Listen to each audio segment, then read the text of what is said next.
Eu acho que as plantas, gente, elas têm um papel muito importante numa família, sabe? Eu acho que elas trazem tanta saúde, elas trazem tantos cuidados para aquela casa. Você ter uma horta com hortelã, para você usar, eventualmente você está com cólica, você está indisposto, fazer um chá de manjericão, por exemplo, para as cólicas, ou hortelã, você está enjoada, aquele dia que você trabalhou muito, você está com maior mal-estar, ou está num pré-menstrual, você tomar um chazinho de hortelã, te ajuda. Ou mesmo um aniseto, que é da família dos manjericões, nossa, ajuda para a cólica de um jeito incrível. Melissa, teve aquele dia super cansativo, mas você está com o mental, né? Porque a gente tem um mental muito acelerado e você quer desligar. Um chazinho, uma infusão de melissa é maravilhoso. Para nós mulheres que temos aí tantas questões, tantas obrigações, tantos trabalhos, tantas demandas, né? Então eu entendo que as ervas elas podem ser super nossas aliadas, super nossas companheiras, ou para preparar um azeite de ervas gostoso, sabe? Diminuir sal. Como diminuir sal? Quando você dá um sabor nesse sal. Então, você pode fazer um sal de tomilho com sálvia, por exemplo, que é um sal gostoso, com elas secas, e você, consequentemente, acaba diminuindo o uso do sal, porque você está pondo temperos nesse sal que vão dar sabor. Então, puxa, olha, uma infinidade de possibilidades de usando as ervas para a saúde da mulher. O jardim de ervas, ele é muito generoso, ele multiplica numa velocidade incrível. Então, quando você olha seu jardim, tem tanta planta, tem tanta coisa boa que o que acontece? Tem uma coisa de generosidade. Você multiplicar, você presentear suas amigas, seus vizinhos, fazer um azeite de ervas, fazer um vinagre de ervas, um sal de ervas. Você pode fazer tantas coisas a partir de uma planta. Dá para você plantar do espaço que você tiver. Você tem algumas condições só para você ter uma horta em casa, que é sol. Tem que ter pelo menos 4 horas de sol por dia. Isso é realmente importante. Então não dá para ter uma horta dentro de casa se não tiver uma incidência de sol. Espaço, puxa, você pode plantar até em latas, em copos de liquidificador que eventualmente quebrou, né, que você não consegue mais pôr um líquido. Você pode fazer um plantio de cebolinha, de salsinha, você pode usar galão de água, você pode usar até cano de PVC que sobrou da obra e faz uma parede vertical. A gente fica sempre dando desculpas para, eu não tenho espaço, eu não sei o que, na verdade, assim, quem quer ter uma horta, dá um jeito, sabe? Então, eu super incentivo as pessoas terem, nem que seja em 1 quadrado metro. Se você tem a sua hortinha, você só vai tirar o que você vai usar.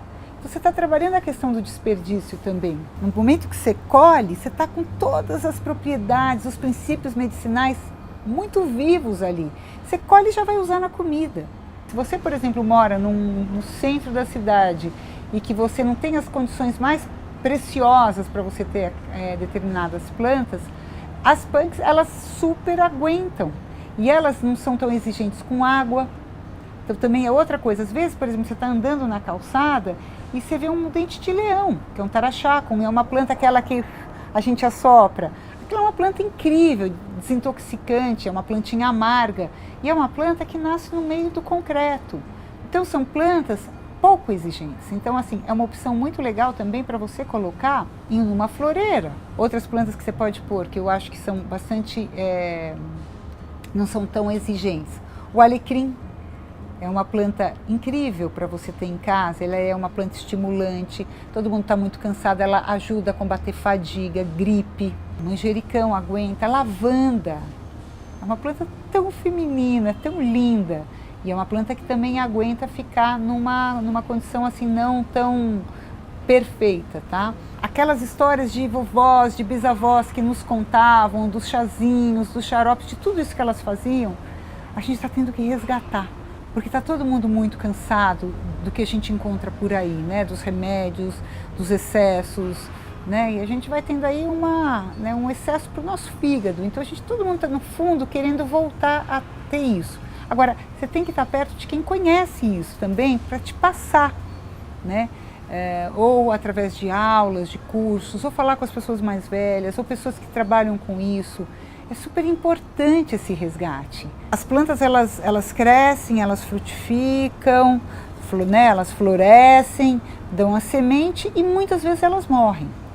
Então, a gente aprende com tudo isso, com essa natureza tão sábia, esses ciclos que às vezes as coisas precisam crescer, frutificar, multiplicar e morrer. Que isso a gente aprende muito e a gente começa a lidar de uma outra forma. Acho que lidar com a paciência, isso é maravilhoso. Quando você trabalha com plantas, é muito curioso isso, porque às vezes a gente tem um pedido grande de, sei lá, 300 manjericões. E eu digo para a pessoa, olha, daqui 2 meses eu te entrego. Mas como daqui 2 meses? Eu falei, é o tempo dela. A natureza, ela tem o tempo dela. E não adianta eu ficar ali do lado, vai manjericão, cresce, cresce. Porque ele tem o tempo dele. E ele vai crescer se ele quiser, no tempo que ele tem. Na lua cheia, os princípios ativos estão super em cima da planta. Então é uma hora boa de colher floração, as flores, para a extração dos óleos, porque está tudo mais em cima. Na lua minguante, os princípios estão mais embaixo.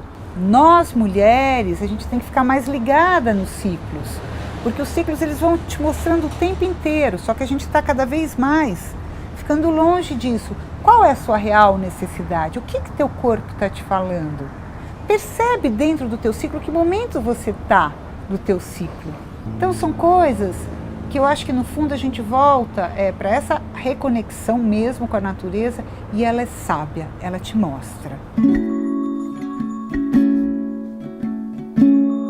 Falamos tanto das hortas, né? Agora vamos aprender a fazer isso em casa. Não é difícil.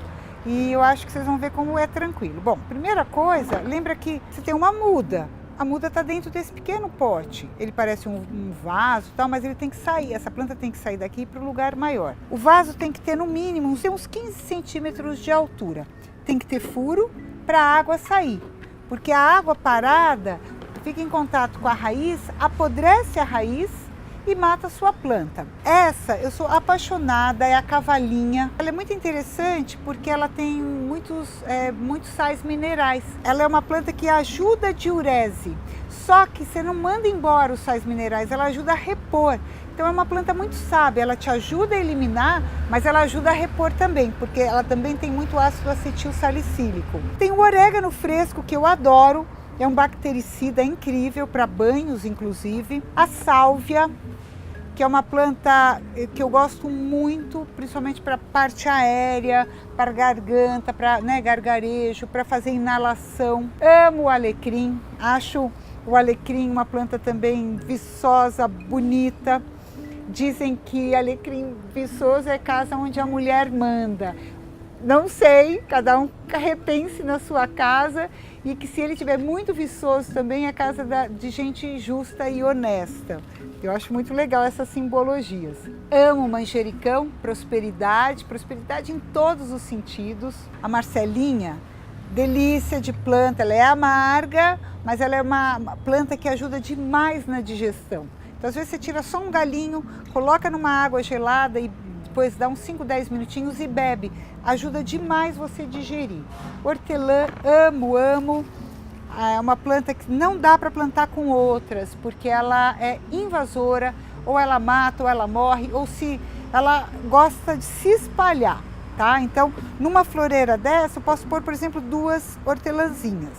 E a melissa, parecidíssima com hortelã, só que é uma erva cidreira, é uma planta originária da Europa, é um dos chás mais perfumados e um dos chás mais calmantes. Eu acho uma planta também importante para todas nós termos em casa. É aquela hora que você quer desligar, você quer ter uma boa noite de sono, faz um chá, uma infusão de melissa.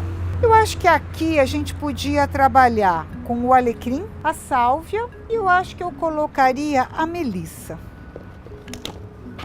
Na verdade aqui a melissa ela gosta um pouco mais de água, mas ela é uma planta tão resistente que ela vai dar super certo aqui.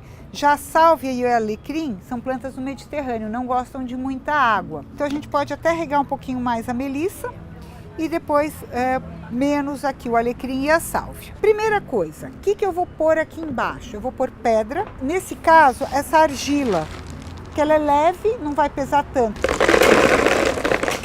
eu coloquei só em cima dos furos, porque a argila, ela não vai tampar o furo, ela vai tampar o furo, mas o que eu quero dizer, ela não vai entupir. Se eu coloco terra direto, muitas vezes aquela terra fixa no buraco e não deixa a água sair. E a água fica em contato com as raízes, apodrece as raízes e a tua planta morre. Feito isso, você tem duas opções. Hoje no mercado se encontra desde uma manta de drenagem, que você pode colocar por cima, forrando, ou, que é muito mais fácil a gente encontrar, areia de construção. Olha, tá vendo? Casa de material de construção a gente acha. E ela vai fazer qual função? De filtro. Ela vai evitar que a minha terra misture com a pedra. Então ela funciona como um filtro, areia. E ela evita também que a água fique parada, porque vai embora essa água, o excesso da água, tá? A gente optou em colocar o alecrim. Eu vou fazer uma fina camada de terra para receber essas plantas, como se fosse uma cama. Ó, uma terra orgânica. Eu vou colocar o alecrim. Olha que lindo isso.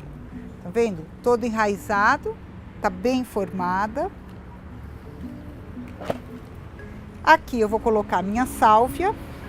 Por exemplo, a sálvia tá uma muda menor. Então eu vou colocar um pouquinho mais de terra para ela ficar mais altinha.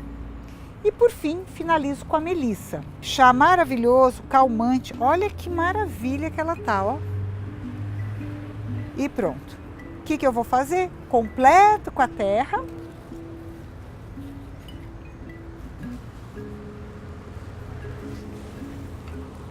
Que lindo, né, isso? Isso é se reconectar com a natureza, gente. É pôr a mão na terra, sabe? É sentir a planta. É saber que você está levando saúde para você, para sua casa, para o seu entorno. Colher daqui, né? Olha que lindo, olha a saúde que tá tudo isso. Lembrando que você tem que ter sol na sua casa, tá? Pelo menos, aqui é horta de verdade, não é horta fake, tá? Não é horta de revista, é horta para funcionar. Então, 4 horas de sol pelo menos. Você tem hoje uma opção muito legal que é cobrir a terra, né? Para evitar a evaporação da água. No nosso caso aqui, eu vou usar casca de arroz. Quem não tem pode usar palha, pode usar casca de madeira. É interessante cobrir a terra, tá? Porque você segura mais a umidade. Pronto, tá feita a nossa horta. Olha que linda que ficou a nossa hortinha. E os cuidados agora em casa? Como é que a gente vai cuidar disso daqui? Primeira coisa, vocês devem ter observado que eu não pus tão grudado nessas plantas, porque elas têm que ter espaço, né? Pelo menos, aí olha, uns 10 centímetros, pelo menos, entre cada uma, para elas poderem se desenvolver. A rega, a gente tem que tomar cuidado, né? São plantas, essas duas não gostam de tanta água, a gente vai regar um pouco menos do que essa. E a rega, num apartamento, por exemplo, você pode regar dia sim, dia não. Tudo vai depender de como tá esse dia. Se está muito úmido, né? Se a umidade do ar está muito alta, você vai diminuir a rega. Mas são dias muito secos, muito quentes, lembra de regar, tá? Ou fazer aquela brincadeira do dedo. Colocou o dedo na terra, se essa camada estiver seca, é hora de regar. Mas a gente tende a afogar nossas plantas, então muito cuidado com a rega, tá bom? Meninas, comunidade mulheres, um beijo para vocês, obrigada pelo convite, obrigada por eu participar desse trabalho de vocês e eu espero muito sucesso, que vocês multipliquem esse trabalho por muitos e muitos anos. Parabéns!